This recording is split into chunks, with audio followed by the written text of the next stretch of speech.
This episode of Chat Chow is brought to you by Johnson & Wales University, North Miami, the leader in culinary education. Stay tuned after the episode to learn a practical tip for the everyday foodie.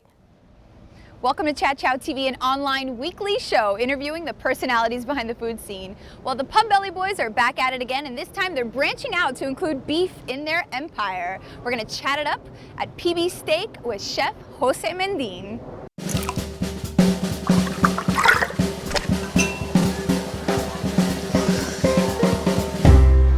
Well, I'm having the Chef's Old Fashioned, which is aged rum, brown sugar, and bitters with orange. And you're having the Roquette Fuel, which is gin, lemon, arugula, black pepper, and Benedictine. Nice. Cheers. Cheers. I want to lick it. Actually, I have some black pepper on right now. Really good. Actually, these are my two favorite drinks in the menu right now. Are they? Oh, yeah. So I want to talk about the female mixologist behind these drinks. This is your first time having a full bar, right? Besides Barceloneta, this is our first time having in PB, a Pubbelly, having a full liquor. One of the reasons, we did this bar like this was because of Ashley. We saw the passion on her and we wanted to bring her on the team and we want to do something together with her. Now I feel like every time I turn around, the Pubbelly boys are opening a new joint, a new venture. And this is, what number are we on now? There will be Concept 5, but the 6th restaurant that we open. Wow. When we do a concept, it's not one person designing the concept, it's a team sitting together and thinking about the area where we're gonna open the place and what the area needs and what we wanna do.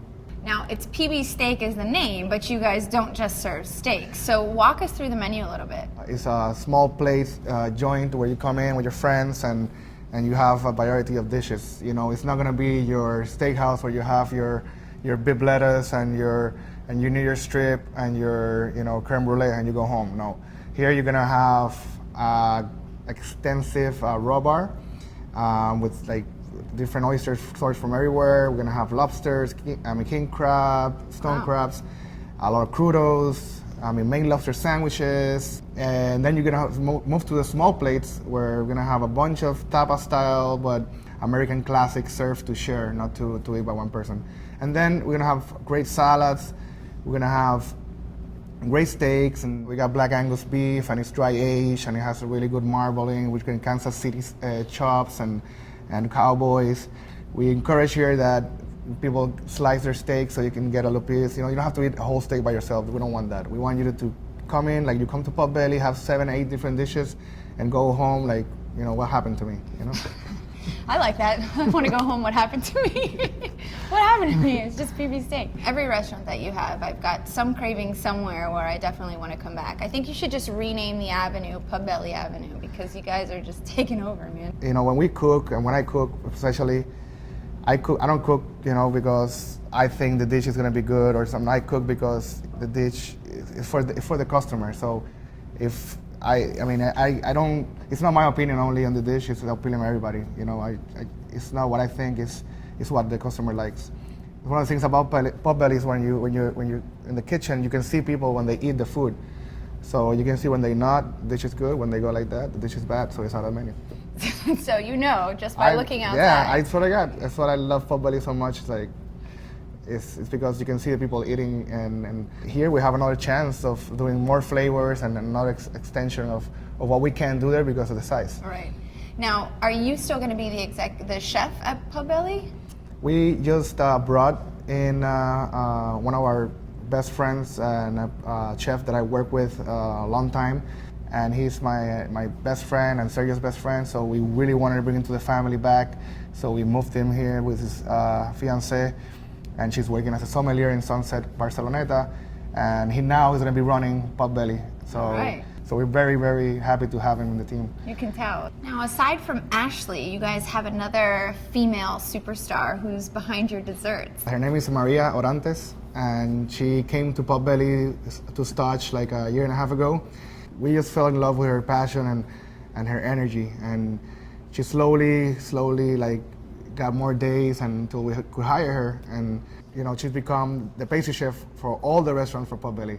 So this girl was making all the desserts for Pubbelly. She will make all of it, like Barceloneta, Pubbelly sushi, she was making all of them. Wow. And then at one point Machialina too, but I mean she's going to school, so At the same time, at the wears same many time, hats. she's also like my right hand in the kitchen, and she helps me with everything, and she's amazing. And You could tell you glow when you talk about her too. she made a cinnamon roll bread pudding, which is amazing. She makes her own rolls in house. I mean, she rolls the dough herself, like it's amazing. And then we have the PB&J Panna Cotta, which is amazing also. Also, we're gonna have the apple pie, which is my favorite. She make this apple pie, just like apple preserves with it's like a mousse. This is getting excited just talking about it. I know. Yeah, it's really good. Like, really I don't know good. what's happening down there.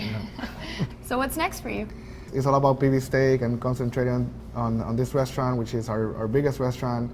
We have another project lined up, but I'm not gonna say much. All I'm gonna say is we're gonna be all the food and beverage for our hotel in Collins Avenue in sometime soon. So All right, keeping it real on coming soon. Exclusive. Yeah. Cheers. Cheers. Thank you very much. Thank you.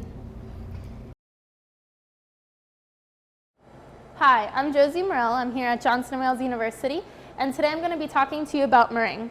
So the first step you want to do is wipe down all of your equipment, whether it's the bowl, the whisk, if it's a hand whisk, with some type of acid. The acid I'm going to be using today is lemon juice, and you just want to take like a paper towel, dunk it in the lemon juice, and literally just wipe down your bowl. Now the reason we're doing this is so that there's no fat. If there's any fat with the egg whites, then it won't fluff up and become a nice fluffy meringue. So we're gonna put these eggs in, and you want it to fluff up it's gonna take maybe like 5 to 7 minutes on speed high. So now my eggs are nice and fluffy, as you can see. And at this point, we're gonna start gradually adding the sugar. You want to do about 2 tablespoons for every egg white. It can be more, but that's the minimum you want to do. So gradually add it while on speed like 5 or 6. So that is 5 to 7 minutes on high, and it can vary the time based on the humidity or even the temperature of your egg whites. If they're room temp, then they're gonna fluff up a lot quicker than if they're straight out of the fridge. You could pipe this onto a sheet tray, put it in an oven at a very low temperature for a while, make little meringue cookies. You could put it with some fruit as a dairy alternative, or even on top of a lemon meringue pie. So there you have it, meringue.